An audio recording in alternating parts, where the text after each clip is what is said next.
I am telling this story with changed names.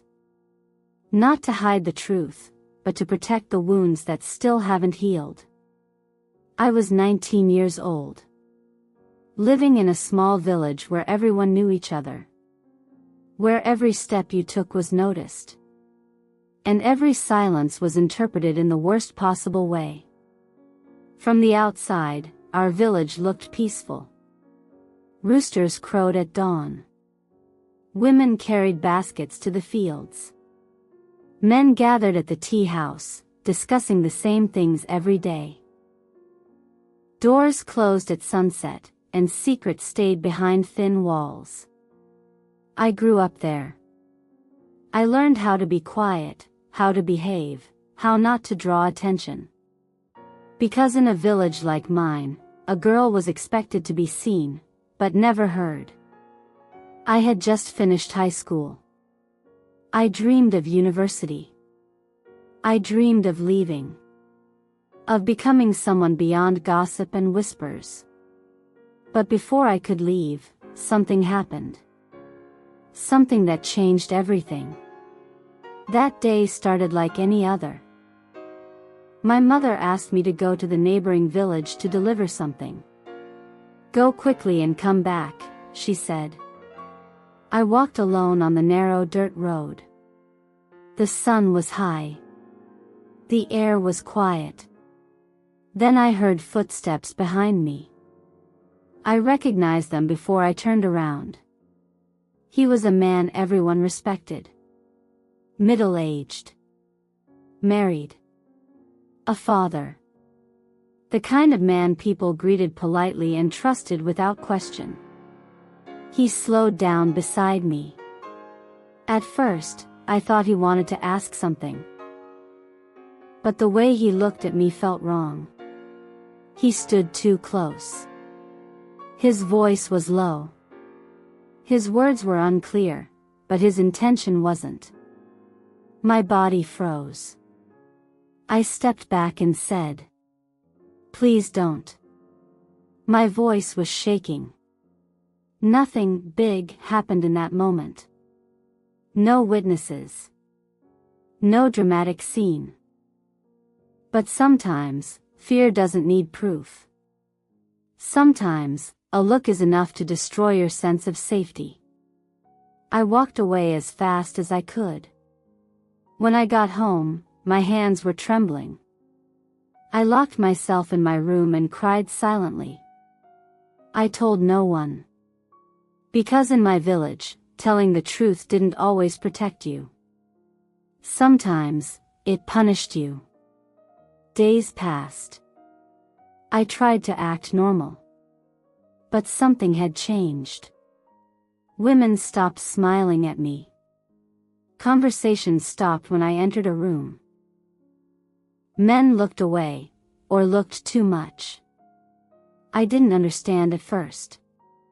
Then one evening, my mother came home pale. She looked at me and asked quietly, "What did you do?" My heart dropped. That was the moment I learned the truth. He had spoken first. He had told people I approached him. That I was inappropriate. That he was misunderstood. And in a village like mine, a man's word was louder than a girl's silence. I became the story. Not the truth. The version that was easier to believe. Whispers followed me everywhere. At the market. On the road. Behind closed doors. This girl. That kind of girl. My father stopped talking to me. My mother avoided my eyes. And that hurt more than the lie itself. I locked myself in my room at night and stared at the ceiling. Asking the same question over and over again. What did I do wrong? But there was no answer. Weeks passed like that. My world became smaller. My voice disappeared. Until one night, something inside me broke. I looked at myself in the mirror. My eyes were tired. My face looked older than 19. And for the first time, I realized something painful. My silence was protecting the lie, not me. The next morning, I sat down in front of my mother. My hands were shaking. I told her everything. Every word felt heavy. Every sentence burned my throat. She listened. She didn't interrupt. When I finished, she stayed silent for a long moment. Then she hugged me. That hug saved me. Convincing my father was harder. It took days. Arguments. Tears. But eventually, he believed me. The village didn't change. The whispers didn't stop. People didn't apologize. But I changed. I stopped lowering my head. I stopped avoiding streets. I stopped apologizing for existing. When I saw him again, I didn't run. Because I was not guilty. Months later, I left the village for university. Officially, it was for education.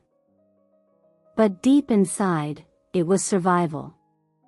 Even today, when I think about that village, my chest tightens. But I also remember something important. I survived. And this story is not just mine. It belongs to every girl who was blamed for someone else's wrongdoing. Every girl who stayed silent because fear was louder than justice. Every girl who was told to protect honor instead of truth. If you are listening to this and you feel alone, you are not. Silence is not always safety. And truth has a way of finding its voice. Sometimes late. But never too late. But deep inside, it was survival. Even today, when I think about that village, my chest tightens. But I also remember something important. I survived. And this story is not just mine. It belongs to every girl who was blamed for someone else's wrongdoing. Every girl who stayed silent because fear was louder than justice. Every girl who was told to protect honor instead of truth. If you are listening to this and you feel alone, you are not. Silence is not always safety. And truth has a way of finding its voice. Sometimes late. But never too late.